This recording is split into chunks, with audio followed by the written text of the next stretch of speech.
indo em direção à Vila Núbia. E vamos dar uma paradinha para nadar no Rio Nilo em uma espécie de prainha. Passamos pela ex-primeira catarata do Nilo, que foi inundada na época da hidrelétrica do Assuã. Então ficou remanescendo dessa catarata apenas a correnteza. Agora já estamos numa área calma e cheia de areia. A beleza é grande, com camelos, e nela vamos poder nadar e desfrutar de um passeio de camelos. Vamos juntos!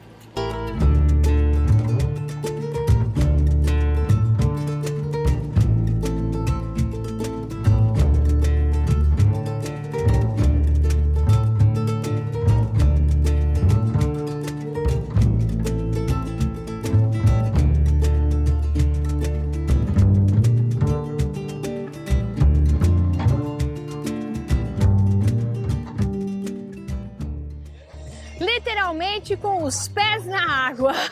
E o pessoal veio mais preparado do que eu, já entrou dentro do Rio Nilo e eu só tô aqui com a aguinha perto dos joelhos. Depois daquele sol escaldante, 47 graus, nós agora entramos na água para poder ficar refrescando. No meu caso, só até o joelho, porque eu não vim preparada para isso. Mas a beleza e a frescura do Rio Nilo já dá uma lavada na alma e leva aquela lembrança daquele povo que aqui vivia e que se aproveitava da beleza e a delícia do Rio Nilo. Não? Temos um pouquinho disso por aqui. Vem com a gente, vem entrar no Rio Nilo, na Vila Núbia, uma área onde o rio é muito puro, limpo e é possível nadar na região de Assuã.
Acabamos de fazer uma escalada bem difícil, que os cabritos monteses da montanha estavam subindo com uma certa facilidade.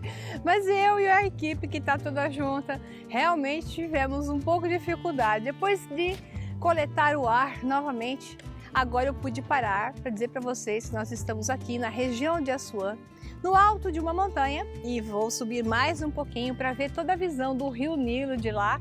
Um vale maravilhoso, estilo desértico, porque é o que tem por aqui.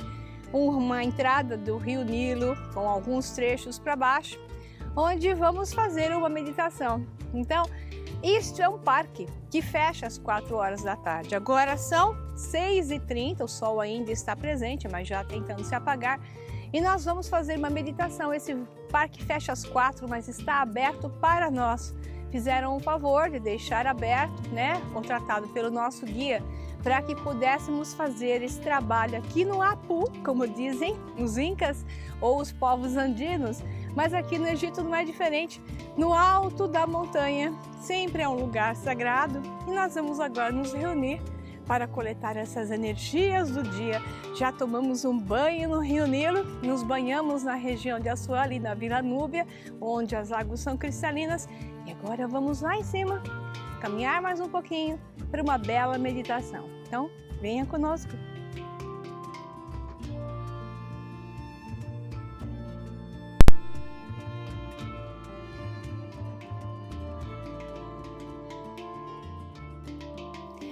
Estamos aqui no alto de uma montanha, na Núbia, na região de Assuã. Então escalamos a montanha para ver essa estela, chamada de Estela da Fome, onde conta a história de 7 anos de fome durante um período ptolomaico. Então eles gravaram isso aqui pedindo, numa forma de oração, para que a Monra lhes desse alimento novamente, porque foram 7 anos de seca e 7 anos de fome. Mas além da gravação, que tem várias gravações aqui nessas rochas da região, o mais interessante são essa fratura e a fratura que tem em outras rochas. Então eu fui averiguar e tem uma hipótese que só um geólogo poderia confirmar ou não. Mas esse tipo de fratura ocorre por uma diferença drástica de temperatura. Ou seja, se estivesse muito quente e de repente fosse esfriado com violência, a rocha poderia fraturar, ou vice-versa. Se estivesse muito fria e de repente, abruptamente fosse aquecida, né? Com uma diferença realmente violenta para que quebrasse a sua estrutura e ela se rachasse. O interessante é que essas rochas parecem ter sido, sim, impactadas por alguma coisa que as atingiu, porque elas estão num tom escuro. Parte delas pode ser até diorita, não sei, teria que fazer uma análise, ou elas estão escurecidas exatamente por um impacto de uma alta temperatura, talvez de uma colisão, porque essa região se encontram rochas do tipo vulcânicas. Talvez não seja exatamente rochas vulcânicas, e sim um meteorito, meteoros que possam ter impactado o local, causado uma explosão, uma diferença violenta de temperatura teria causado a fratura. Algumas ali parecem estarem desmanchadas. Vamos olhar a estrutura delas? Derretidas. Olha só ali e aqui, essas capas como se fossem casquinhas formadas nela. Nós temos aqui também a mesma avaliação. Essas cascas teriam sido formadas por camadas de diferenças de temperaturas.